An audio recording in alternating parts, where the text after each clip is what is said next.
네, 그리고 세 번째로 이런 유당, 카제인으로 대표되는 우유가 가진 식품 자체로서의 특성에서 오는 문제를 한번 살펴볼게요. 실제로 이 유당 자체가 뭐 암을 유발한다거나 카제인이 암의 원인이다 이런 주장들도 있고 논란이 있는 책들도 있고 그렇거든요. 그걸 한번 살펴보자는 거예요, 이 문제를. 일단 유당은 사실 우리나라에선 좀 문제가 돼요. 왜냐면 아시아 인구에서는 거의 70에서 90%, 100%가 유당 불내증이라 해서 유당을 소화시키는 소화효소가 안 나옵니다. 그러니까 전체 인구의 전 세계 인구로 봐도 한 65%니까 꽤 많고요. 유당은 사람한테 좀 문제가 될 수 있는 부분이 있어요. 특히나 이게 장에서 가스가 찬다거나 이상균이 변식한다거나 뭐 알레르기나 염증 반응으로 나타난다거나 여러 가지 장의 면역에 문제를 일으키거나 과민성 대장증후군의 원인이 되기도 하고 그럴 수 있거든요. 사실은 저는 그래서 장 문제가 있는 환자는 우유를 끊게 하는 게 있어요, 실제로. 그리고 효과가 있고. 네, 그런 부분이 있으니까 이런 게 문제가 될 수는 있단 말이에요, 식품 자체가. 그리고 실제로 최근에 이런 거 유산균 홍보하면서 많이 들어보셨을 거예요. 장이 면역력, 전체 면역력의 뭐 7, 80%를 담당하고 면역세포도 장에서 거의 70%가 있다. 이런 얘기들이 나오면서 장 건강을 굉장히 중요시하고 실제 의학계나 의과학계 자체에서 그런 얘기들이 너무 많습니다. 그래서 장이 이런 면역력하고도 관련이 있을 뿐더러 뇌랑 뇌신경하고도 따로 연결된 그 길이 있어서 서로 상호작용을 하고 있고, 그러니까 모든 질환을 치료할 때 있어서 장 건강이 굉장히 중요하다. 암이라고 해서 당연히 마찬가지죠. 암도 항암제 유효성에도 관련이 있고, 네, 그렇습니다.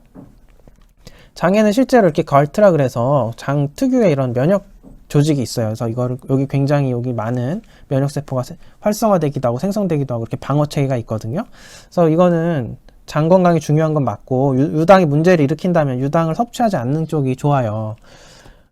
그리고 또 이제 카제인도 문제가 뭐냐면 카제인이라는 게 우유에 있는 주로 단백질인데 유당은 참고로 우유에 있는 탄수화물 당분의 거의 99%는 유당이에요. 그러니까 굉장히 메이저한 거죠. 그리고 카제인도 마찬가지로 단백질, 우유에 속한 단백질이 한 7, 80%는 카제인이거든요. 근데 카제인도 우유에 있는 카제인은 조금 이런 장에서 염증을 유발한다거나 여러 신드롬을, 증후군을 일으킬 수 있는, 소화기 부작용을 일으킬 수 있는 걸로 되어 있어요. 알레르기도 일으킬 수 있고요. 근데 여기를 좀 더 이제 디테일을 따져보자면 이거는 사실 A1 베타 카제인이라 그러는 그 카제인 우유에 특히 많은 카제인의 속성, 형태가 있습니다, 따로. 근데 우유에는 요거 말고도 카제인 중에는요, 종류가 A2 베타 카제인이라 그래서 사실 사람 모유에도 카제인이 있거든요. 근데 사람 모유에 있는 카제인과 유사한 A2 베타 카제인이라는 거는 이런 장에서 염증을 일으킨다거나 아니면 뭐 면역 반응을 일으킨다거나 이런 요구가 조금 더 적다, 이렇게 이제 보고가 되고 있어요. 그래서 A2 베타 카제인은 조금 더 안전하고 A1 베타 카제인이 지금 우유에서 문제가 되고 있는 카제인이다.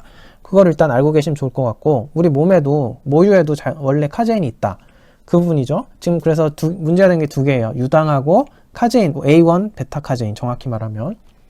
근데 이 문제가 해결될 수 있는 게 또 있으니까 얘기를 드려보면은 우유도 최근에 이건 꽤 오래됐는데 이건 실제 출시는 안 된 것 같아요. 저는 이거 상품으로 못 봤거든요. 어쨌든 A2 우유라 그래서 국제적으로도 해외에도 많이 나오는데 A2 베타 카제인으로 이렇게 생산될 수 있게끔 만들어진, 젖소한테 그런 환경을 줘서 그렇게 만들어진 또 우유들도 나오고 있어요. 그래서 이런 우유는 카제인이 A2 베타 카제인으로 나오고, 아니면 이런 우유 자체를 이제 좀 불편하니까 요거를 배제한다 그러면요, 사냥류 같은 경우는 실제로 A2 베타 카제인이 많다 그래요. 그래서 소에서 나온 젖이 아니라 이런 사냥이나 염소나 이런 쪽으로 가면 또 얘기가 달라진다. 이거는 그래서 사냥류는 실제로 해서 모유랑 성분이 유사하다, 이런 얘기가 많죠. 예, 이거는 그 사냥류에 대한 이제 연구인데요. 보면은 구성이 모유랑 가깝고 소화율도 높고 그래서 유당 불내증도 잘 안 일으키는 걸로 되어 있고, 카제인 단백질도 모유 단백질과 분자 구조가 유사해서 설사, 복통 등 소화장애를 일으키지 않는다. 그리고 중간사슬 지방산, 제가 그 코코넛 오일 설명을 지난 방송에서 한번 드린 적인데 그거랑 같은 얘기인데 이런 중간사슬 지방산이 우유보다 2배나 많다는 거예요. 그래서 소화 흡수도 잘 되고 뭐 여러 가지 기능성이 있겠죠.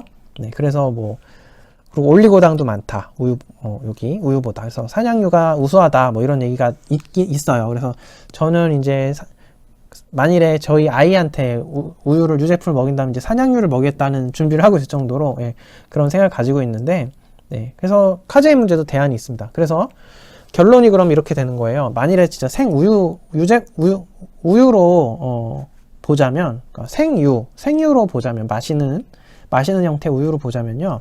아까 말씀드린 것 같은 EU 제품이나 이런 국내산 유기농 무항생제 제품이 조금 안전한데, 거기다 더불어 식품 자체로 인한 문제인 유당이나 카제인 문제를 해결하려면 여기다 이제 추가로 산양유를 먹으면 좀 되지 않겠냐. 예, 그렇게까지 볼 수 있다는 거죠.